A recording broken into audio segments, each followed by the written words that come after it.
Hello students, today we are going to start our chapter 3 that is plant kingdom। इससे previous वाले chapter में हमने biological classification पढ़ा था, उसमें हमने किंगडम क्लासिफिकेशन के बारे में पढ़ाई की थी।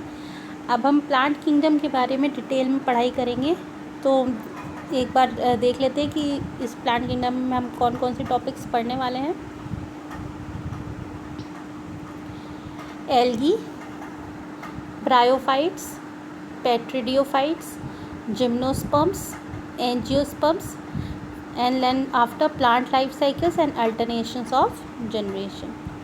ठीक है, तो हम इन सब टॉपिक्स के बारे में वन बाय वन स्टडी करेंगे प्लांट किंगडम में। तो आज के वीडियो में मैं आपको इसका इंट्रोडक्शन दूंगी और मे बी हम लोग एल्गी के बारे में भी डिस्कस करेंगे। ठीक है, तो let's start the chapter with the reading. Okay, in the previous chapter we looked at the broad classification of living organisms under the system proposed by the Whittaker in 1969, wherein suggested the five kingdom classification, that is Monera, Protista, fungi, Animalia and Plantae. In this chapter we will deal in detail with further classification within kingdom Plantae, popularly known as the plant kingdom. ठीक है, तो यही जो मैंने आपको पहले ही बताया था कि ये जो विटेकर थे उन्होंने 1969 में फाइव किंगडम क्लासिफिकेशन दिया था, जिसमें कि मोनेरा, प्रोटिस्टा, फंजाई, एनिमिलिया और प्लांटी का उन्होंने क्लासिफिकेशन दिखाया था। ठीक है, तो इन चैप्टर्स में हम किंगडम प्लांट या प्लांट किंगडम के बारे में स्टडीज़ करेंगे कि प्लांट किंगडम के अंदर कौन कौन से ग्रुप्स हैं। ठीक, तो let's start with it. We must stress here that our understanding of the plant kingdom has changed over time. Fungi and members of the Monera and Protista having cell walls have now been excluded from the Plantae, though earlier classification placed them in the same kingdom. जैसे जैसे हमने इस सब चीज़ों के बारे में खोजें करती गई, तो पहले जो है फंजाई और मोनेरा और प्रोटिस्टा के कुछ मेंबर्स को हमने प्लांट किंगडम्स के अंतर्गत रखा हुआ था। क्यों? क्योंकि उनके पास सेल वॉल्स थी। लेकिन जैसे जैसे हमने अपनी स्टडीज़ को आगे बढ़ाया तो हमने देखा कि इनकी कैरेक्टरिस्टिक्स किंगडम प्लांटी से थोड़ी सी भिन्न थी। ठीक है, तो इसलिए हमने किंगडम प्लांटी से इनको सेपरेट कर दिया। So the cyanobacteria which is also called blue green algae are not algae any more. ठीक है, तो जिसको साइनोबैक्टीरिया, जिसको हम ब्लू ग्रीन एल्गी भी कहते हैं, अब उसको हम वो एल्गी के किंगडम में नहीं आता है, वो बैक्टीरियाज के किंगडम में आता है, मोनेरा के किंगडम में आता है। ठीक है, in this chapter we will describe plantae under algae, bryophytes, pteridophyte, gymnosperms and angiosperms. तो प्लांट किंगडम के हम बेसिकली हम कौन कौन सी ग्रुप्स पढ़ने वाले हैं? Algae, bryophytes, pteridophytes, gymnosperms and the angiosperms. यानी कि basically we are going to study five groups. What are they? Algae, bryophytes, pteridophytes, gymnosperms and the angiosperms. ठीक, let us also look at the classification within angiosperms to understand some of the concerns that influence the classification system। ठीक है, अब हम angiosperms भी इनमें के बारे में जब स्टडी करेंगे तो इनकी जब हम कुछ कैरेक्टर्स देखेंगे तो हमें ये पता चलेगा कि किस तरीके से उन्होंने क्लासिफिकेशन के सिस्टम को इन्फ्लुएंस किया हुआ है, प्रभावित किया हुआ है। The earliest systems of classification used only the gross superficial morphological characters such as habit, color, number and shape of leaf etc. जो अर्लीस्ट क्लासिफिकेशन किए गए थे उनमें जो मॉर्फोलॉजिकल यानी कि फिजिकल लेवल पे क्लासिफिकेशन किए गए थे, जो सुपरफिशियल जो दिखते थे, जैसे कि क्या है, उनकी हैबिट्स क्या है, उनके कलर्स क्या है, कितने मतलब नंबर्स में फ्रूट्स या फ्लावर्स प्रोड्यूस कर रहे हैं, उनकी लीव्स का शेप क्या है। ठीक है, इस बेसिस पे उन्होंने क्लासिफिकेशन दिया था। They were basically made based on the vegetative characters और on the androecium structure given by the Linnaeus. ठीक है, इनका क्लासिफिकेशन बेसिकली किस लिए था? किसके ऊपर था, उनके वेजिटेटिव कैरेक्टर्स, वेजिटेटिव रिप्रोडक्शन के बारे में पढ़ा था ना, when the plants reproduce by its parts is called the vegetative characters, ठीक है। तो उनके बेसिस पे, और या तो उनका एंड्रोमीशियम का जो स्ट्रक्चर था, एंड्रोशियम का जो स्ट्रक्चर था, उसके बेसिस पे क्लासिफिकेशन उन्होंने किया था, ठीक है। Such system were artificial and they separated the closely related species since they were based on a few characteristics. ये जो सिस्टम्स थे वो आर्टिफिशियली थे क्योंकि इन्होंने क्लोजली रिलेटेड स्पीशीज़ को इन्हीं बेसिस पे सेपरेट कर दिया था, ठीक है। Also the artificial system gave equal weightage to vegetative and the sexual characteristics, and this is not acceptable since we know that often the vegetative characters are more easily affected by the environment, ठीक है। तो artificial थे, इन्होंने equal weightage दिया था vegetative और sexual characteristics को, लेकिन ये चीज़ एक्सेप्ट नहीं की गई थी। क्यों? क्योंकि वेजिटेटिव कैरेक्टर जो है वो एनवायरनमेंट के अकॉर्डिंग जो है चेंज होते रहते थे, एनवायरनमेंट्स के कैरेक्टर्स के अकॉर्डिंग जो है वो चेंज करते थे, वेरी करते थे, ठीक है। As against this natural classification system developed, तो इस आर्टिफिशियल सिस्टम के अगेंस्ट जो है एक नेचुरल क्लासिफिकेशन सिस्टम को डेवलप किया, which is based on the natural affinities among the organisms and consider not only the external feature but also the internal features. तो ये जो नेचुरल क्लासिफिकेशन सिस्टम था, ये जो है नेचुरल एफिनिटीज़ ऑफ ऑर्गेनिजम्स की, जो उनकी आपस मतलब उनकी जो नेचुरल चीज़ें थी उनके ऊपर बेस था, जैसे कि उनके एक्सटर्नल फीचर के ऊपर तो जो बेस था वो था ही, साथ में उनके इंटरनल फीचर्स के बारे में, उनके एनाटॉमी यानी कि उनके इंटरनल स्ट्रक्चर्स के बारे में, उनकी एम्ब्रियोलॉजी, एम्ब्रियो डेवलपमेंट के बारे में, और उनके अंदर की किस तरीके की केमिकल रिएक्शन हो रही हैं, ठीक है, इस सारी चीज़ों के बारे में के ऊपर बेस था, ठीक है। Such a classification for flowering plants was given by the George Bentham and Joseph Dalton Hooker. तो ये जो क्लासिफिकेशन था ये किसने दिया था? जॉर्ज बेनेथम ने और जोसेफ डेल्टन हुकर ने, ठीक। At present phylogenetic classification system based on the evolutionary relationship between the various organisms are acceptable. तो आजकल जो है जो क्लासिफिकेशन सिस्टम चल रहा है वो है फाइलोजेनेटिक क्लासिफिकेशन सिस्टम, जो कि ऑर्गेनिजम्स की एवोल्यूशनरी रिलेशनशिप्स के ऊपर बेस्ड है, ठीक। कि एक ऑर्गेनिज्म का जन्म दूसरे ऑर्गेनिजम्स के साथ हुआ है, किस तरीके से हुआ, तो इसके ऊपर हमारा classification system, current classification system जो है वो बेस्ड है, ठीक है। Okay. This assumes that organisms belonging to the same taxa have a common ancestor. We now use information from many other sources to help resolve difficulties in classification. ठीक है, अब हम जो है इन सारी जो भी अदर रिसोर्सेज से भी जो हमें इंफॉर्मेशन मिलती है उनको हम यूज़ करते हैं टू रिजॉल्व द डिफ़िकल्टी। जो क्लासिफिकेशन में जो डिफ़िकल्टीज़ आती हैं उनको जो इन्फॉर्मेशन हमें दूसरे सोर्सेज से मिलती है उनके बेसिस पे भी हम डिफ़िकल्टीज़ को सॉल्व करते हैं, रिजॉल्व करते हैं। These become more important when there is no supporting fossil evidence. अब ये जो थी वो इसलिए ज़्यादा इम्पॉर्टेंट हो गई क्योंकि उनका कोई भी फॉसिल एविडेंस नहीं मिल रहा था। Numerical taxonomy which is now easily carried out using computers is based on all observable characteristics.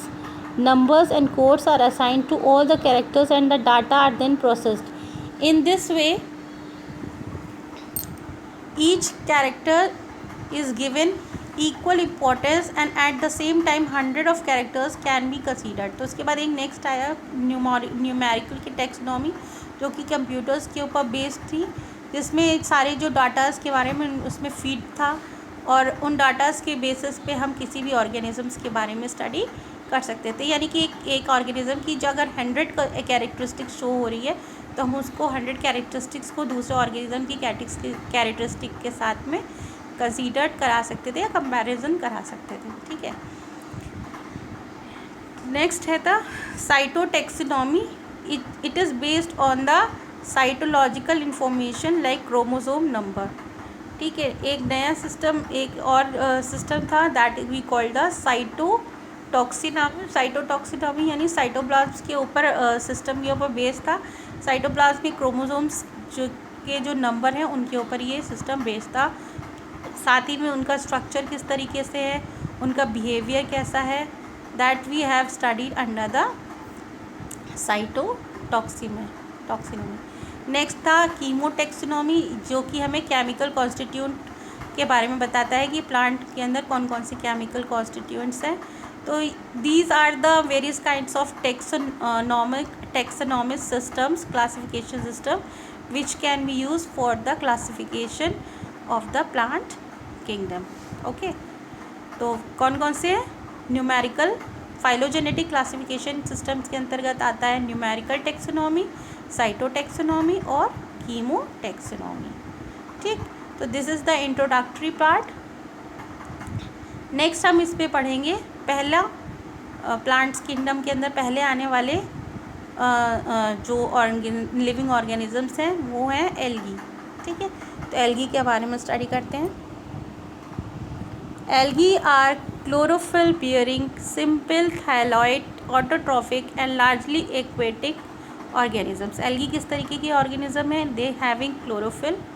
ठीक है, ये सिंपल होते हैं, इनके पास थैलॉइड होता है, ऑटोट्रॉपिक होते हैं because they having the chlorophyll, तो दे आर ऑटोट्रॉपिक, और ये एक्वेटिक होते हैं। ठीक है, फ्रेश वाटर में भी पाए जाते हैं और मरीन वाटर में भी पाए जाते हैं। They occur in variety of other habitats, moist stones, soils and wood. Some of them also occur in association with fungi and animals. आपको लास्ट चैप्टर में मैंने लाइकेंस के बारे में पढ़ाया था।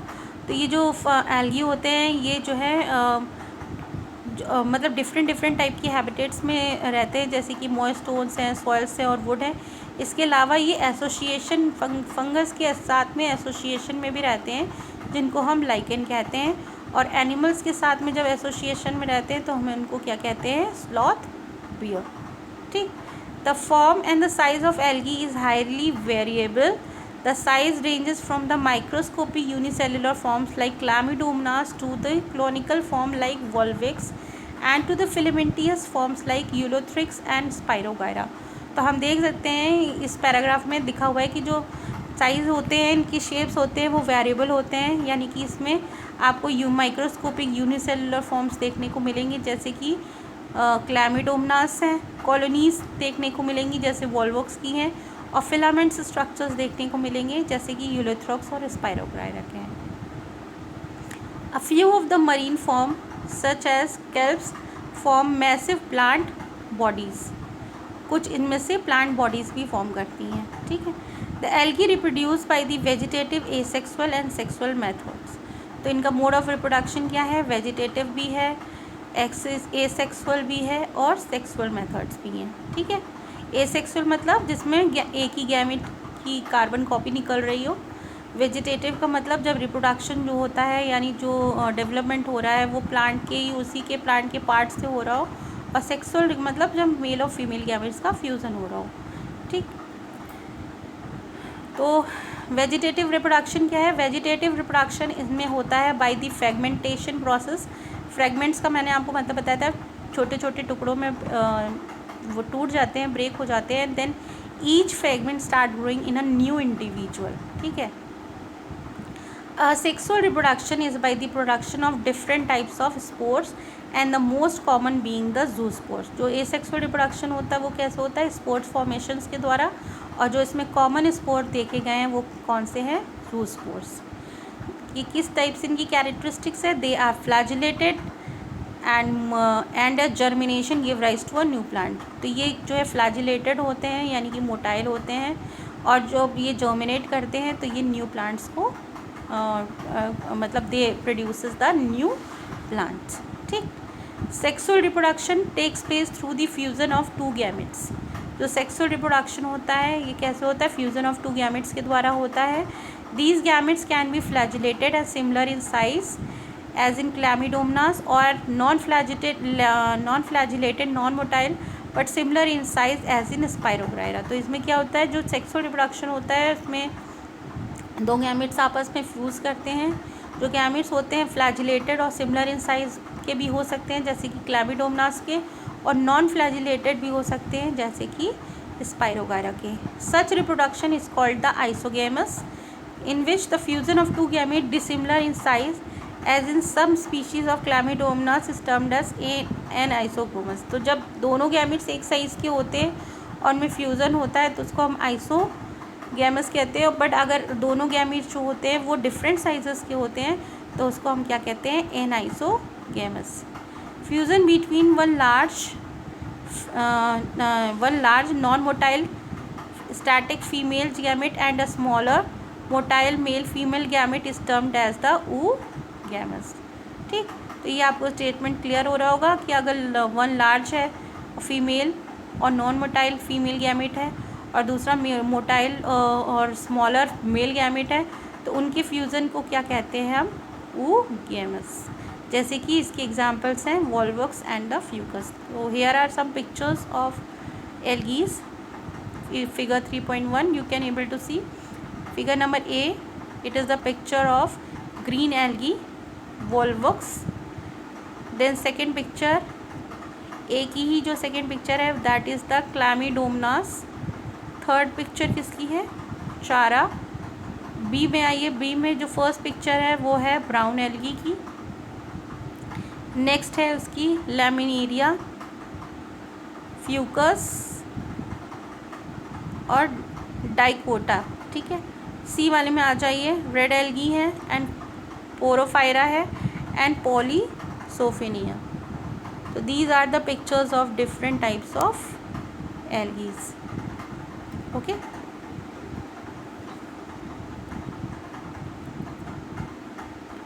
Algae are useful in man in varieties of ways. At least a half of the total carbon dioxide fixation on earth is carried out by the algae।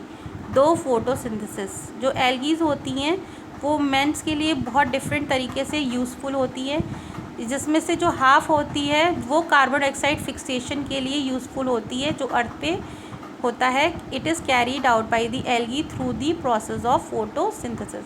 देखिए, carbon dioxide भी ज़रूरी है और ऑक्सीजन भी ज़रूरी है। कार्बन डाइऑक्साइड अगर नहीं होगी तो हमारे टेम्परेचर पे हीटिंग की प्रोसेस जो होती है वो सही से नहीं हो पाएगी। हमारी जो अर्थ होती है उसको एक मॉडरेट टेम्परेचर की ज़रूरत होती है। ठीक है, तो मॉडरेट टेम्परेचर मेंटेन करने के लिए कार्बन डाइऑक्साइड का होना ज़रूरी होता है। आपने उसको शायद ग्लोबल वार्मिंग में पढ़ा होगा। ठीक है, okay, yes, where are we, हाँ, being photosynthetic they increase the level of dissolved oxygen in their immediate environment।